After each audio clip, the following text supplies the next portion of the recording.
L'idée que j'avais avant ça, c'était juste de savoir gérer les finances. C'était pas vraiment intégré à moi. Je voyais argent, juste argent. Ça veut dire que tu dois bien étudier ton commerce. Je ne sais pas quoi dire, parce que je ne comprends pas ce que vous dites. C'est comment on gère les finances. Tu dois garder ton capital, que ça aboutit.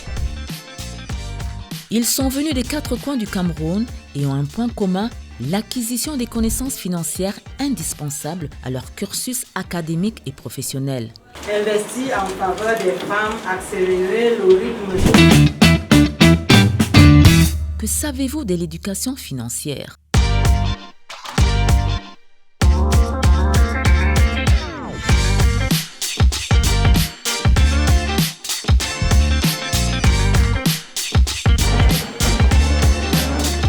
L'éducation financière est le produit phare du projet. C'est un produit de connaissance qui a été élaboré en tenant compte des besoins des populations, surtout des femmes et des jeunes, pour les renforcer à comprendre le secteur financier, à comprendre les produits financiers et aussi à améliorer leur business, comme on le dit. Voilà, donc le projet, dans son approche, fait la facilitation, c'est-à-dire essaie de faire un mariage entre les structures financières et les populations, dont les femmes et les jeunes principalement. Cet enseignement qui permet de maîtriser les concepts clés d'une autonomie financière à travers une bonne gestion ne fait aucune restriction des couches sociales ni des tranches d'âge. Je l'ai découvert ici et j'ai appris beaucoup de son importance, surtout particulièrement dans le domaine agro-pastoral que je fais. J'ai donc appris qu'il fallait intégrer aussi, en plus de tout ce qui est appris, une discipline financière. On nous a montré les différentes sources de revenus, comment Dissocier les besoins et les envies, les épargnes. C'est une formation très cruciale pour nous, les jeunes. C'était une session de formation courte mais très instructive. Ça nous amène à être responsables. Ça nous a permis de voir un peu, de peser le pour et le contre concernant les finances, ce qu'il faut, comment fonctionner dans la gestion, la planification. Ça nous amène à projeter notre avenir. Ça nous amène à ne pas investir dans ce qu'on a appelé au cours de la formation les envies. Ça a été vraiment très constructif. L'éducation financière nous recadre dans le besoin. Donc ça nous permet de penser à ce qui est plus utile, ce qui est indispensable à nous et nous permet aussi de projeter mieux l'avenir. La place de la femme est plus qu'importante au sein du projet. D'abord, quand nous avons commencé ce projet, les femmes étaient importantes. Nous avons après, avec le soutien du gouvernement allemand, mettre l'accent encore sur les femmes.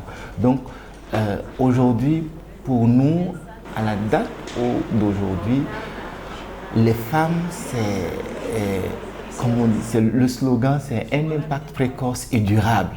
Les femmes, dans leur rôle de manager de foyer, on est convaincu que l'éducation financière des femmes a un impact précoce à cause des enfants de la famille dont ils gèrent, mais aussi à cause des enfants qui vont grandir avec cette éducation financière. Donc la durabilité est garantie si on met l'accent sur les femmes. Pour répondre aux besoins constants et de plus en plus pressants, des formations sous forme de causeries éducatives ne cessent de s'étendre sur le triangle national au profit du grand public. C'est le cas du GIZ Profina, qui est un projet de financement agricole sous la tutelle du ministère de l'Agriculture et du Développement, MINADER, qui accompagne et encadre les femmes et les jeunes en vue de les aider à une meilleure gestion de leurs finances. Le projet Profina, c'est d'abord promotion du financement agricole, c'est ce que ça veut dire Profina. C'est un projet de la coopération allemande qui a été mis en œuvre par la GIZ ici au Cameroun et qui accompagne les agriculteurs à avoir accès au financement et renforce les structures financières dans leur rôle d'accorder le financement aux populations.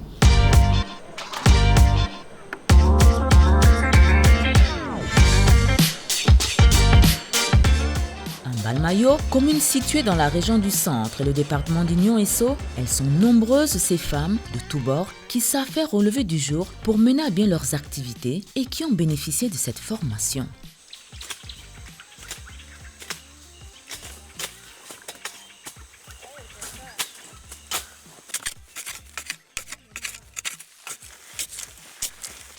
J'ai fait dans l'agriculture. Le manioc, comme vous pouvez le voir comme ça là, le plantain, comme vous voyez, c'est comme ça que je m'exerce.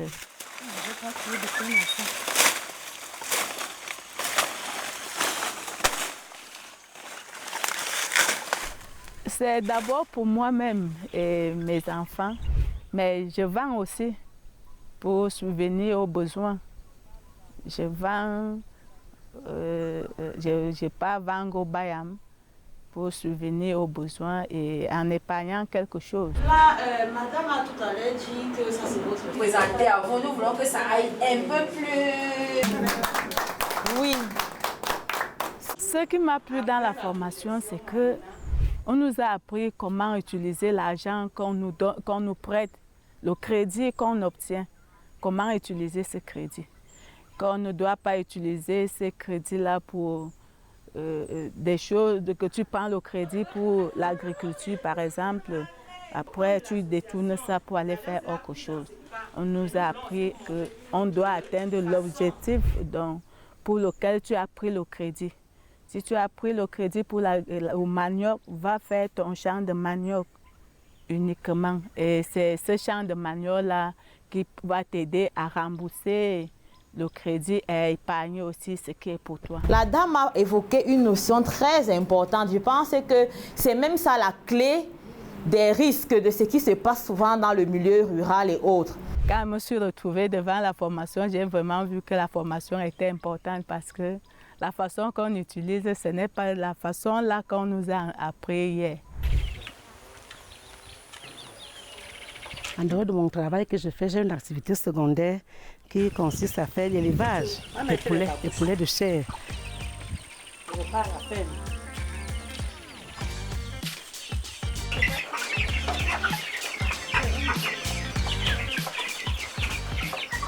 Aujourd'hui, elles brandissent fièrement leur savoir-faire et les enseignements reçus. Avec la formation d'aujourd'hui, ils nous ont appris là-bas qu'il faut d'abord s'asseoir, faire tous les calculs. Peut-être comme actuellement j'ai 200%. Avec 200%, je dois acheter combien de sacs d'aliments? Est-ce que j'ai la possibilité d'acheter cet aliment? Est-ce que je suis capable de lever ces poussins jusqu'à la vente? Et c'est dans une ambiance bon enfant que tous les participants, formateurs et bénéficiaires se sont prêtés au jeu des questions-réponses via un programme sur mesure. Investir en faveur des femmes, accélérer le rythme. La formation sous forme de causerie éducative, je dois déjà le noter auprès des femmes, portait plus sur l'éducation financière de base, qui fait partie des projets de la connaissance que nous avons développés. Oui, il était donc question pour nous d'inculquer à ces femmes rurales 3 principaux thèmes, oui, que nous voudons qu'elles sachent, c'est-à-dire l'épargne, l'investissement et le crédit. Ce que nous avons décelé déjà, au niveau des jeunes, déjà, c'est les préparer. Car l'Institut Hôte a des jeunes qui sont formés à l'entrepreneuriat agropastoral. Ce sont des futurs entrepreneurs. Et on s'est dit, en tant que futurs entrepreneurs, si déjà, avant de se lancer dans l'activité, ils n'ont pas cette notion de finance en fait, oui, comment est-ce qu'ils planifieront leurs activités? Sur quelle base est-ce qu'ils vont se positionner pour les investissements, les dépenses? Quelles seront toujours de prime abord, quelles seront d'abord les sources de financement? Oui, à qui s'est référé en cas de problème? Donc c'était un peu là la valeur ajoutée. Pour les encadreurs de cette formation, l'adhésion massive des femmes et des jeunes ont favorisé l'effet escompté grâce à des enseignements enrichissants et de qualité. Celles qui ont vraiment suivi cette formation, de ne pas les garder pour elles seules. D'autres soucis majeurs, c'est la pérennisation. Je suis vraiment satisfaite. D'abord, nous avons pu mobiliser plus de femmes que d'habitude. C'est vrai qu'à partir même de la sensibilisation, nous avons un peu étendu notre mode de sensibilisation. Par le passé, nous n'allions pas donner des communiqués à la radio locale, mais cette année, nous l'avons fait.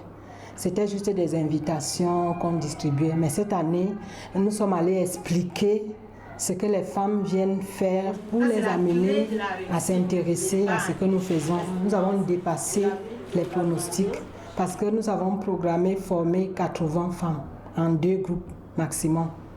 Mais nous nous sommes rendus compte que nous avons eu presque le double. Nous sommes vraiment satisfaits. Quant au chef du projet, maître d'œuvre de cette initiative, la satisfaction est totale. Le feedback était largement 100% positif par rapport à la formation sur l'éducation. Et la demande est revenue une deuxième fois. Un petit constat est que toutes les personnes qui ont participé pour la première fois voulaient aussi participer pour la deuxième fois. Et donc, on sent un grand intérêt des populations par rapport à cette formation sur l'éducation financière. Si on prend le projet Profina, c'est-à-dire durée, début et fin, c'est un projet. Donc, on a commencé avec l'éducation financière et presque à la fin, le projet a prévu que l'éducation financière doit être un processus qui doit continuer après le projet, donc de façon durable. Donc beaucoup d'initiatives ont déjà été prises et ont déjà commencé en termes d'institutionnaliser le module auprès de nos partenaires microfinance pour continuer à donner l'éducation financière à tous les clients et les potentiels clients. Il croit dur comme fer que l'éducation financière est une solution pour une meilleure exploitation de leurs ressources. De notre expérience, les succès de ce projet sont dus en grande partie à l'éducation financière. L'éducation financière est une des clés principales pour l'accès au financement pour l'entrepreneuriat. Si aujourd'hui on doit faire quelque chose, on doit encourager encore les femmes et les jeunes à faire l'éducation financière. Et si on doit dire quelque chose à tous les partenaires au développement et à l'État, c'est aussi encourager le soutien de tous les programmes d'éducation financière afin de garantir une prospérité de notre État.